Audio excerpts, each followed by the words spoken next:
Hey everyone, my name is LeFebre, and I'm going to be a junior here at Grand Canyon University. And today I'm going to talk about habits. Hopefully, by the end of this presentation, you will not only know what habits are and how they are formed, but you will be able to build positive habits in your own life and break bad ones so that you can become the type of person that you want to be and achieve your goals. So, first, why do habits matter and what are they? Well, habits are behaviors that are repeated enough times to become automatic. They're the things that we do day after day, consciously or subconsciously, and habits help to define who we become. They matter because if you can get 1% better each day for a year, you'll end up 37 times better by the time you're all done. In other words, our habits compound.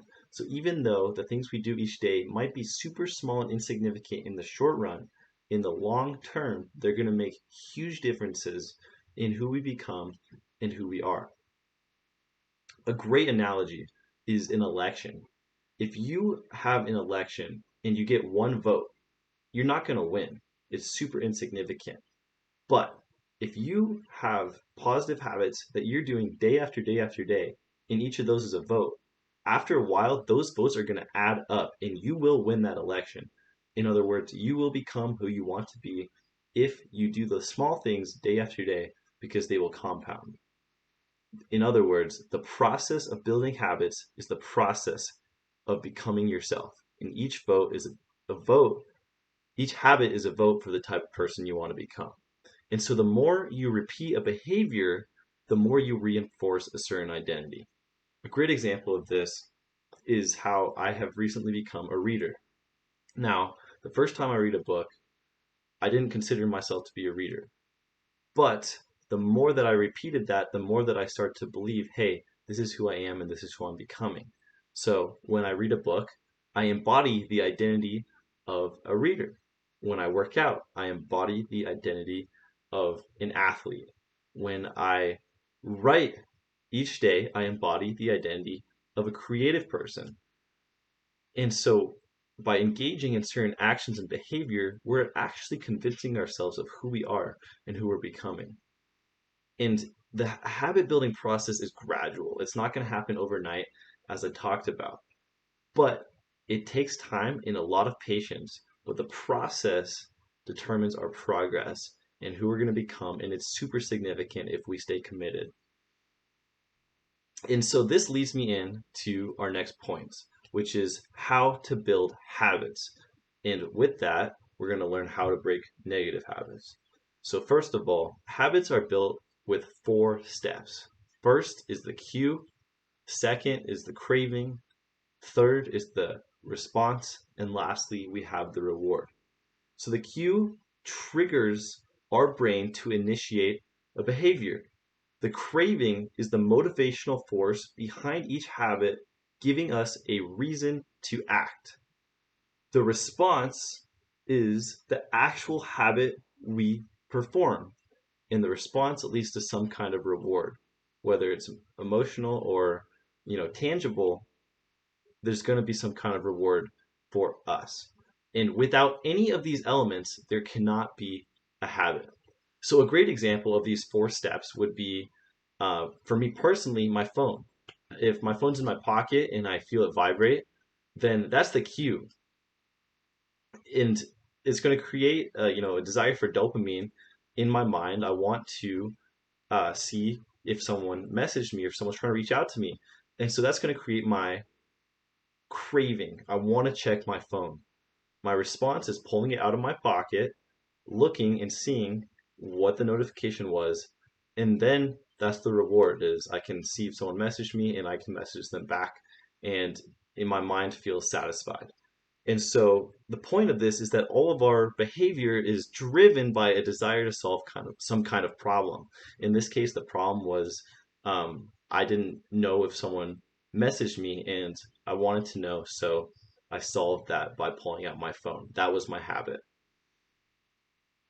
And so if we want to build positive habits, we first have to decide the type of person we want to be.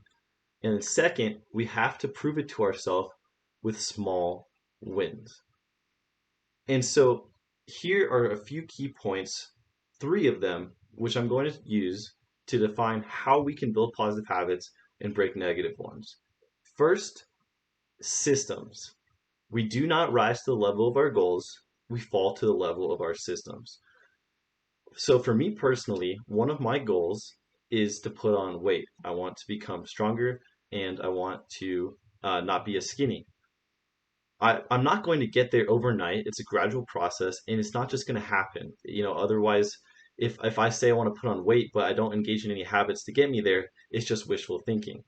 And so I have certain systems in place to help get me there. One of which is an app called MyFitnessPal. Every day I can track the number of calories I'm taking in and I can see if I'm hitting enough to put on weight. Second is working out. Sometimes the motivation's not there. Sometimes I don't want to go work out.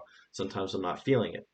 I have an accountability partner who's my brother, who I go to the gym with, who keeps me accountable so that I consistently go to the gym and embody the identity of someone who is, challenging themselves, of an athletic person, someone who wants to achieve the goal of putting on weight every single time I go and work out with them.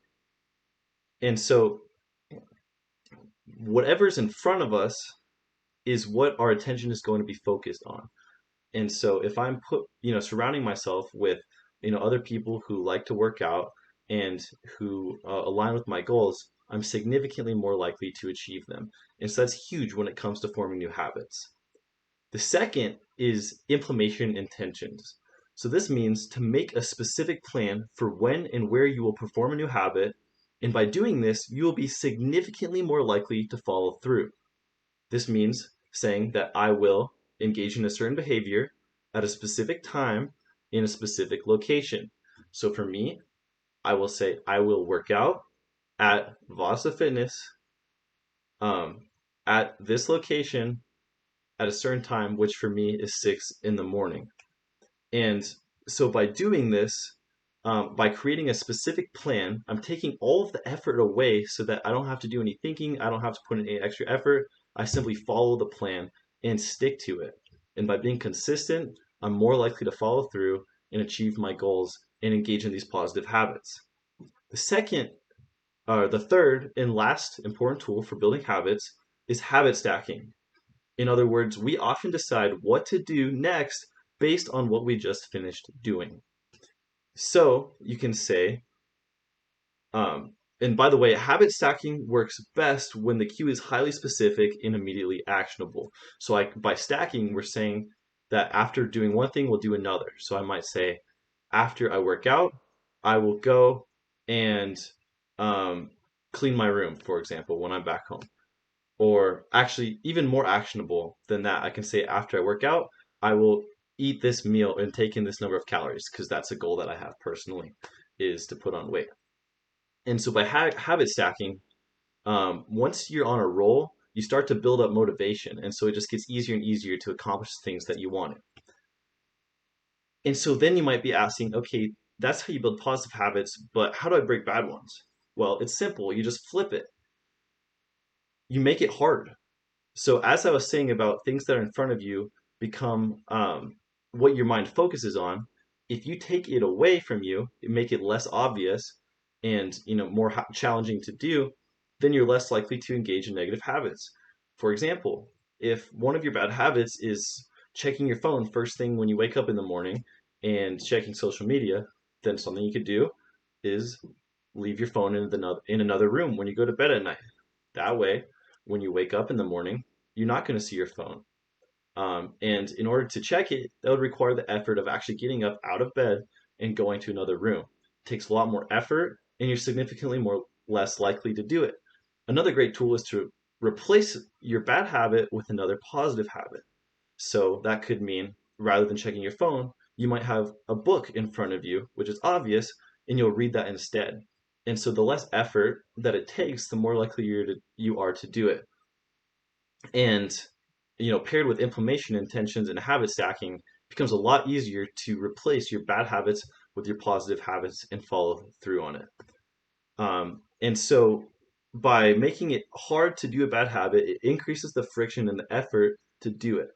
And then the last point on getting rid of bad habits is reframing your mindset, meaning focusing on the good aspects of the good habits and focusing on the bad aspects of the bad habits.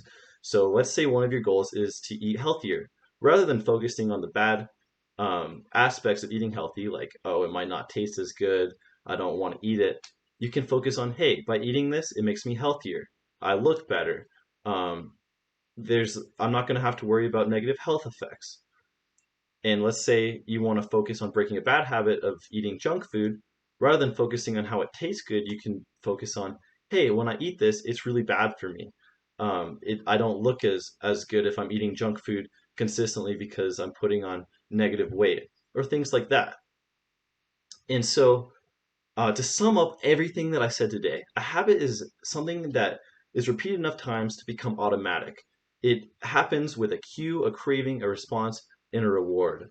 And habits are super important because they determine who we become. The things we do help to influence the process of becoming ourselves. And so it really matters. It's a gradual process, it takes time, and we have to start small. If we want to break bad habits and build positive habits, we need to create systems in our life which we can fall to when the motivation's not there.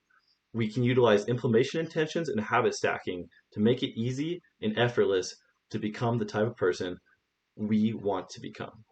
Thank you for listening to my presentation, and I hope you have a great rest of your day.